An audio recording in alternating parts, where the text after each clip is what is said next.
pastime, baseball, what's coming. I just want to start with a little bit of a footnote that I prefer to recite this poem in an Irish accent because at the time it was written in 1888, Irishmen, most of them children of immigrants, sons of immigrants, dominated Major League Baseball. A quick rundown of key names: Michael King Kelly, matinee idol, handsome, dashing, who died in his 30s, but who had a popular song, Slide, Kelly, Slide, dedicated to him. John McGraw, perhaps the most celebrated of managers, who was born in Cornell, New York, the son of a railroad brakeman down in the southern tier, who won 10 pennants for the old New York Giants. Hugh Duffy, who for the Boston team, they weren't Red Sox yet, in 1894 hit 438, although it's a bit fluky because for that 1 year they tried a misguided experiment of counting bases on balls as hits, and that ended. Tim Keefe was the first pitcher to win over 300 games in the 80s and the 90s. Most remarkable of pitchers was Iron Man Joe McGinnity, who pitched for McGraw's team and specialized in starting and finishing and winning both games of doubleheaders. And he won over 30 games 4 times. Big Ed Delahanty, he was called big, he weighed 170, but that was big in those days. And he was probably the foremost slugger before Babe Ruth. Not so many home runs, but he had tons of doubles and triples, and he averaged 342 lifetime average. Then there was Laughing Larry Doyle, one of McGraw's captains, who was MVP in the league in 1915, pardon me.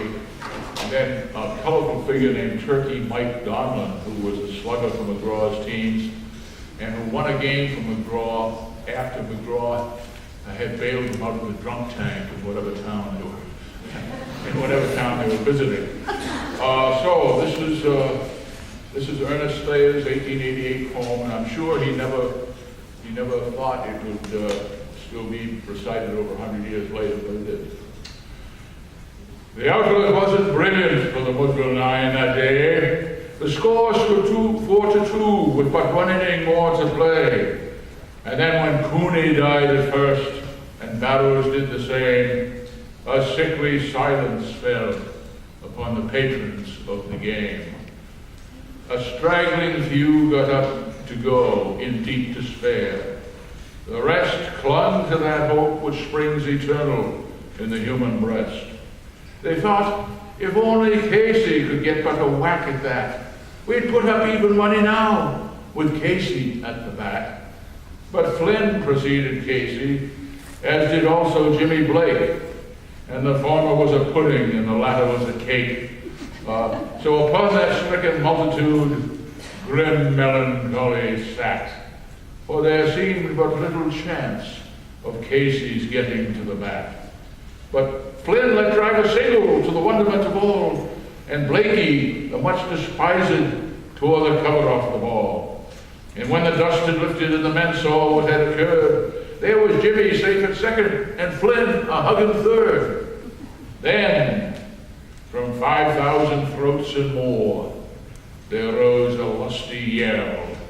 It rumbled through the valley, it rattled in the dell.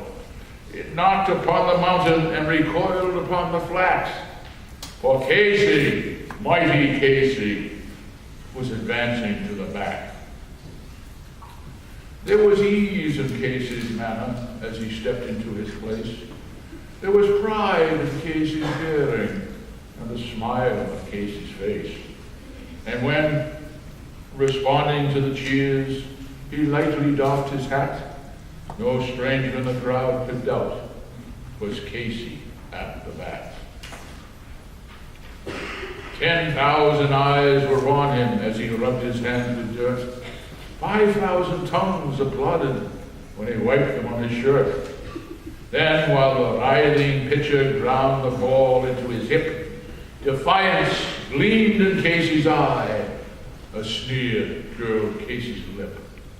And now the leather-covered sphere came hurtling through the air, and Casey stood, watching it in haughty grandeur there. Close by the sturdy batsman, the ball unheeded sped. "That ain't my style," said Casey. "Strike one," the umpire said. From the benches, black with people, there went up a muffled roar, like the beating of storm waves on a stern and distant shore.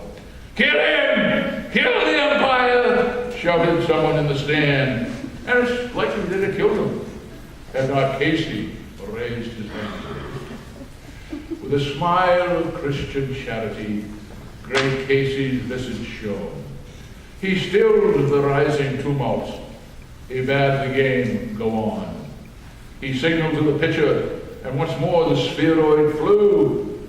But Casey still ignored it, and the umpire said, "Strike two!" "Fraud!" cried the maddened thousands, and echo answered, "Fraud!" But one scornful look from Casey, and the audience was awed. They saw his face grow stern and cold. They saw his muscles strain, and they knew that Casey wouldn't let that ball go by again.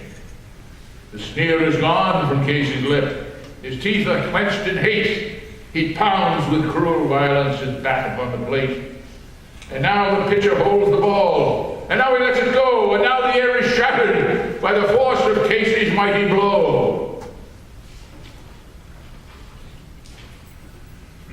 Oh, somewhere in this favored land, the sun is shining bright. The band is played somewhere, and somewhere hearts are light. And somewhere men are napping, and somewhere children shout. But there is no joy in Woodville. Mighty Casey has struck out.